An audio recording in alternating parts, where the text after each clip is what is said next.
queridos amigos, homens e mulheres de prata. Gente, é um prazer imenso. Cada vez mais a gente está recebendo pessoas que estão fazendo a diferença aqui para gente. E hoje nós vamos conversar com uma bióloga e uma velejadora, que todo mundo sabe, uma das minhas paixões é velejar. Então, escutar disso de uma mulher campeã de Ilhabela, Semana de Vela, e também que fez uma travessia atlântica, que veio de Portugal para cá no seu próprio barco, é muito legal. Então recebam com carinho a nossa querida amiga Valéria Ravani, né? Obrigada, Cuca. Uma, Obrigada a uma todos. carinhosa amiga que também está na sua geração, uma geração prateada, com muito orgulho, que tem coisa muito importante para contar para a gente. Muito obrigada pelo convite. Mas antes eu queria fazer um agradecimento especial à Gastur, que gentilmente nos cede suas instalações para as gravações no dia de hoje, a nossa querida parceira de sempre, Água Prata, e nossa, claro, Insight, parceira de tecnologia. Ok. Valéria, seja muito bem-vinda. Obrigada. Eu queria que você, na sua câmera aqui, fizesse uma apresentação. Quem é Valéria Ravani? Valéria Ravani é uma bióloga geneticista que saiu da bancada e foi para a indústria farmacêutica e, em paralelo, tem uma carreira muito importante também como velejadora, estimulando sempre as mulheres a virem para a vela de oceano. Legal. Então você vai falar não só para as mulheres de prata, né, mas também para Sim, os homens de prata. Como é que você divide esse teu tempo de ser uma executiva, né, uhum, do mundo da biologia, né, da sim, indústria farmacêutica, sim. e a paixão que é a vela, transformando inclusive num profissionalismo seu, né? Eu não posso me chamar de profissional porque Ah, é realmente assim, ela é modesta, é. Ela é modesta, para. eu não ganho dinheiro, eu só gasto. Não, mas o profissionalismo às vezes não é o dinheiro, né? Mas pô, se É a torna com dedicação. dedicação. Eu sempre falei para as pessoas que a gente precisa ter muito planejamento, né? Então eu sempre vejo as competições que me agradam fazer, vejo os calendários e vou encaixando tudo isso sempre encaixei tudo isso com as minhas obrigações profissionais, com a minha equipe, revezando com a equipe, olha, esse fim de semana eu posso, esse aqui eu não posso, quem vai, quem me substitui, e sempre deu certo. A única coisa que acabou saindo um pouco, né, que me exigiu um ano sabático, foi a travessia justamente do Atlântico, que era um sonho fazer e que eu acabei aproveitando uma oportunidade de uma pausa para fazer.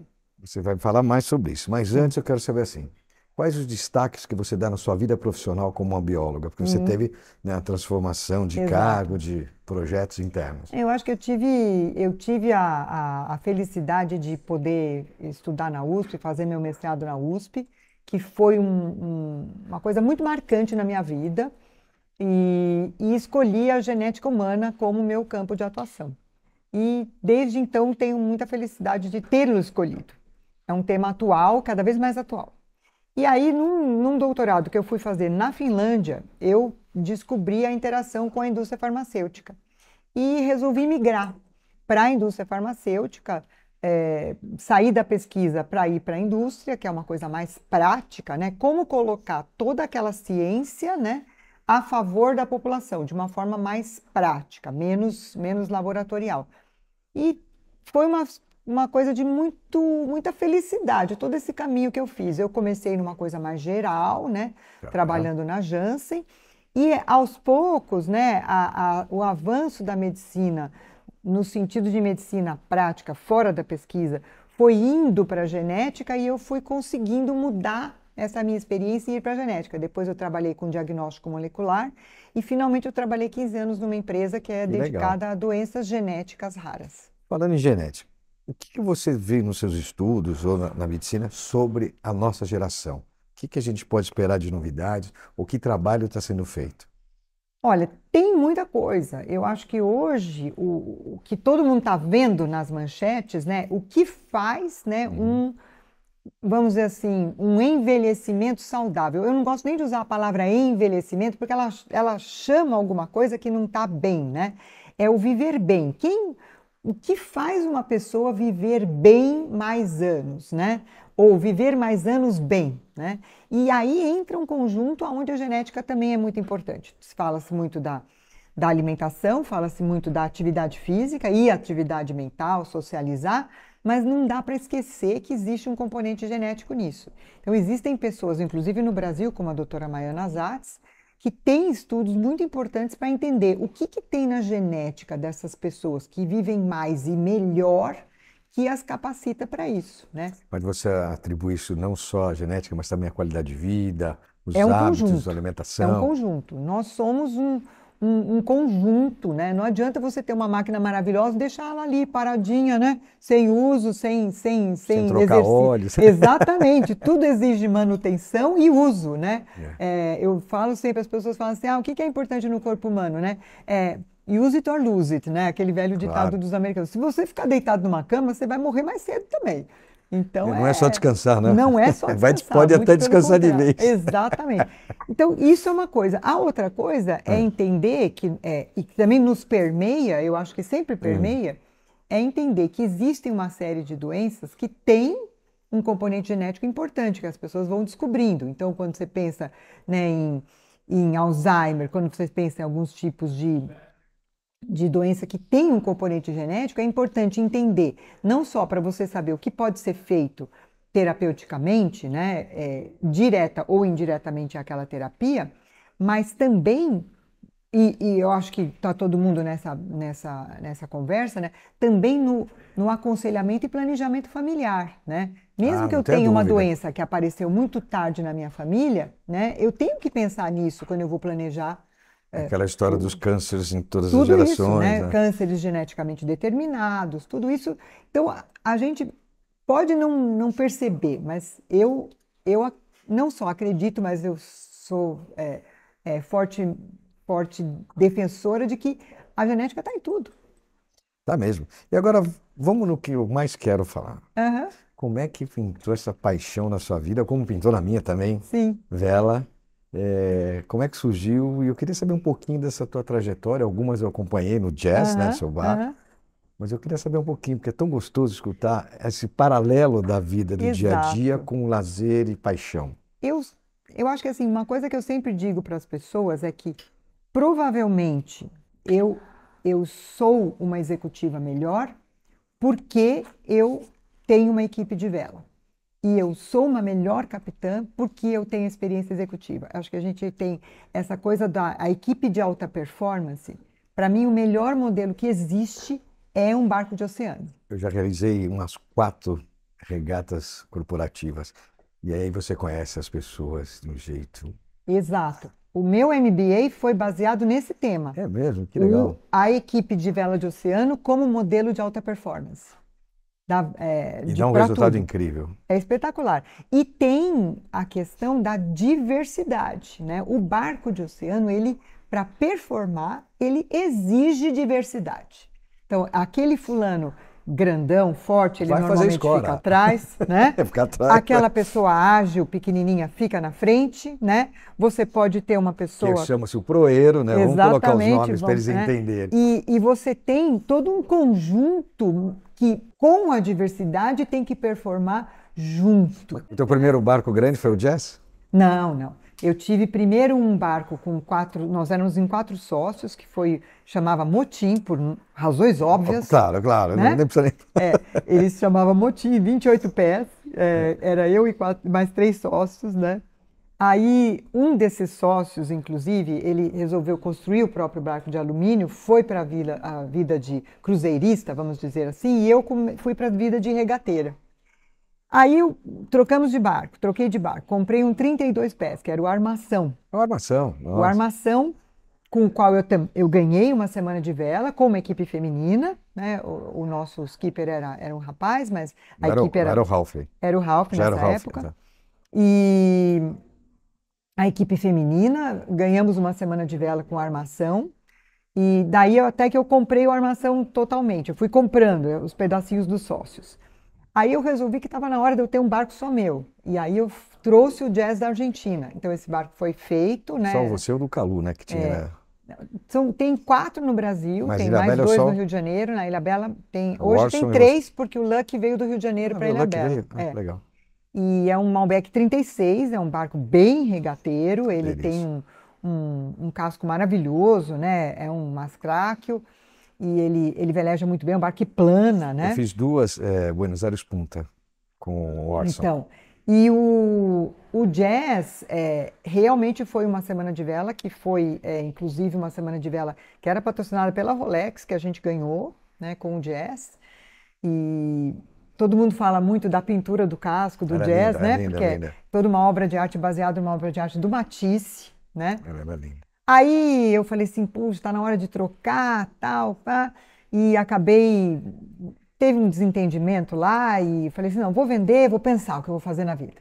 Aí na hora que eu falei assim, vou vender, vou pensar o que eu vou fazer na vida, um grande adversário meu, que era um Monte Cristo, né? Monte Cristo. Falou assim, então você vem correr com a gente. Então aí foi a virada da moeda, né? Porque aí eu saí de uma equipe que era feminina e fui ser a única mulher numa equipe de 11 homens, né? Só que aí rolou essa história, eu já tinha feito, eu já fiz várias coisas. Eu já fiz Antártica com a família do Oleg, eu fiz com o Oleg, Ah, que Antártica. legal.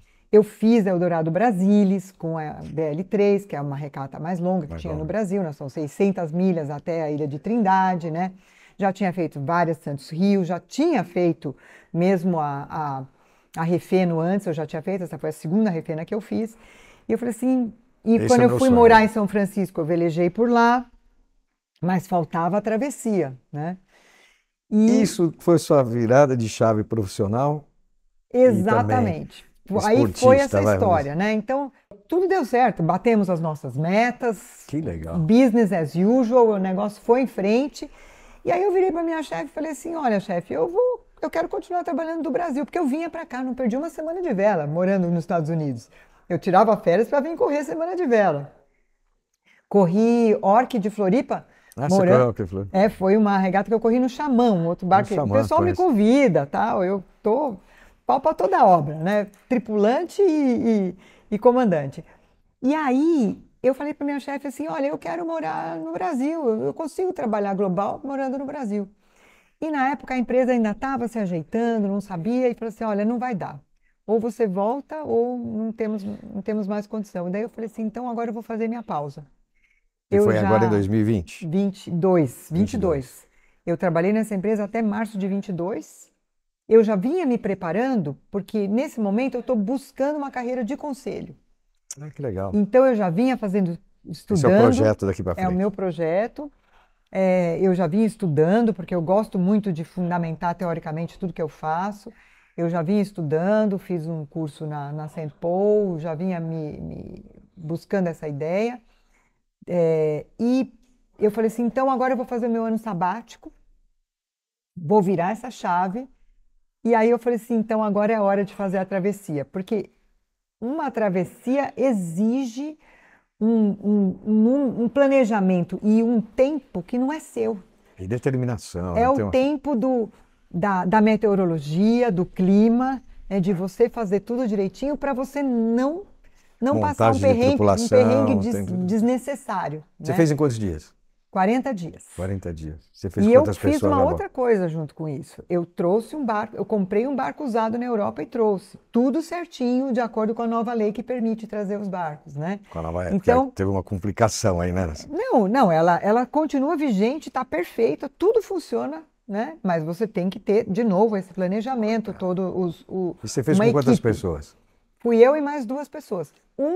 Um desses rapazes foi justamente o meu primeiro sócio no Fala o motim. nome deles. Fábio Gandelman, Lá do que cara. é uma família que vive a bordo desde essa época, né? Ele depois constituiu família, casou-se, o filho dele nasceu praticamente a bordo, né? E Ele o, não. e o outro quem era? E o outro era um rapaz que era um aprendiz dele lá de Lagos Ah, que mesmo, um legal. rapaz que estava iniciando na vela, super jovem, 19 anos, então nós viemos em 3. Que delícia. E Parabéns, eu acho. muito É um obrigada. sonho de muito velejador poder fazer uma travessia. E foi tudo maravilhoso, maravilhoso. Agora me fala um pouco sobre as suas atividades sociais. Você está fazendo algum plano? Tem algum plano de... Eu tenho assim, eu acho que aí liga, né, com esse meu background na ciência, né? Eu, ao longo dessa vida de ter nascido na genética profissionalmente, né, e de entender ao longo dos anos que eu fiquei na indústria farmacêutica, a importância que as doenças genéticas tomam e a importância que o diagnóstico genético toma, eu nesse momento estou no processo de criar uma fundação para poder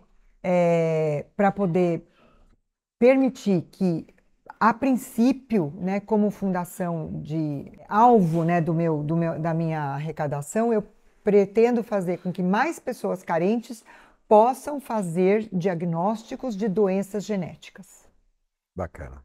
Então, isso é uma coisa que venho elaborando a princípio, né, com o Instituto de Biociências Genoma USP, e se o meu otimismo e a minha determinação forem em frente, eu vou ter um fundo grande o suficiente para poder colaborar até com outras instituições no futuro. Parabéns. E você está estudando governança também? Também. Ela não para, assim, olha quanta coisa ela faz. Eu tenho um mentor, que é uma pessoa que já faleceu, foi o Antônio Carlos Saliba, que ele foi meu chefe na Janssen, que ele já praticava essa questão do lifelong learning muito antes de ser moda, né? De ser detectado como uma coisa importante, né? E você falou ser detectado, que muita gente não sabe o momento de detectar, né? E eu sempre acreditei que você não...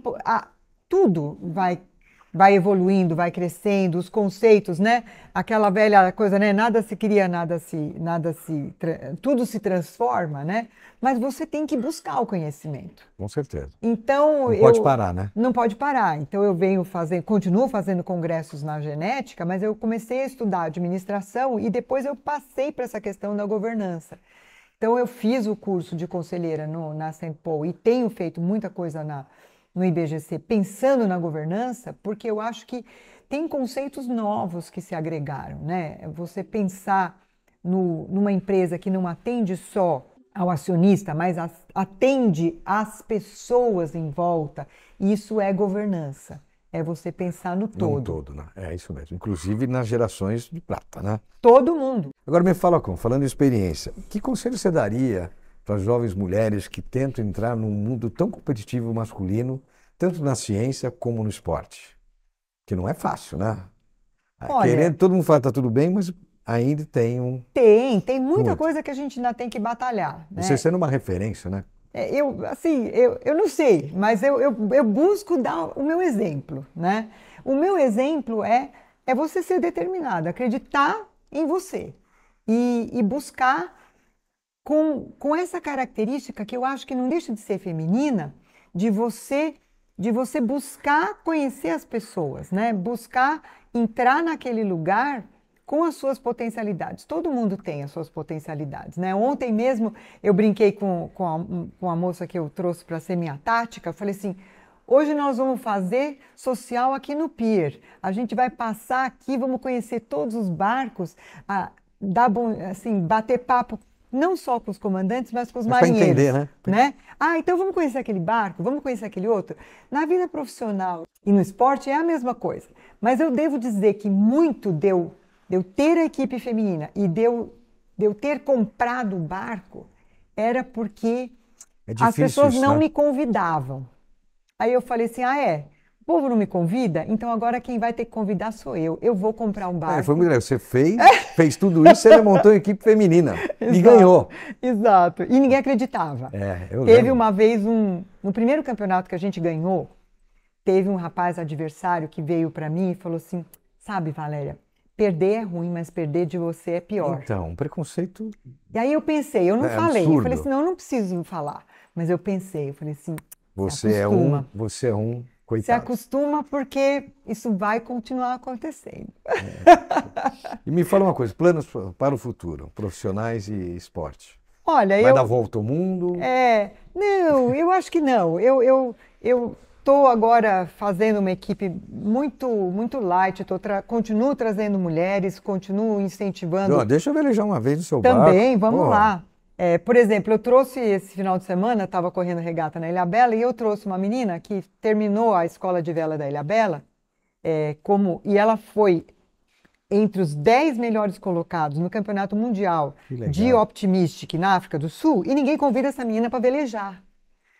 E eu falei assim, não, agora você vai estar na minha equipe, você vai ficar comigo. Ela sabe de mar e vento, ela sabe, né? E eu falei assim, e você não vai de tripulante mirim, não, você vai ser da minha tripulação. Que bacana. E esse tipo de coisa também é uma coisa que um tem que fazer pelo outro, né? Aprende, né? Nossa, eu aprendo com ela é ótima de regra, eu não sou tão boa. Que legal, nossa, que orgulho conversar com uma mulher dessa, com tanto conteúdo, para dividir não só com os homens, mas com as mulheres que nos seguem. Com todo mundo, gente, com todo mundo. Uma mensagem para eles agora. Gente, não, assim, é meio clichê, mas vai atrás, né? Não deixe, não desista daqueles objetivos que você mesmo se impõe. Eles se concretizam. Não tem idade, é só acreditar, Concordo. não é?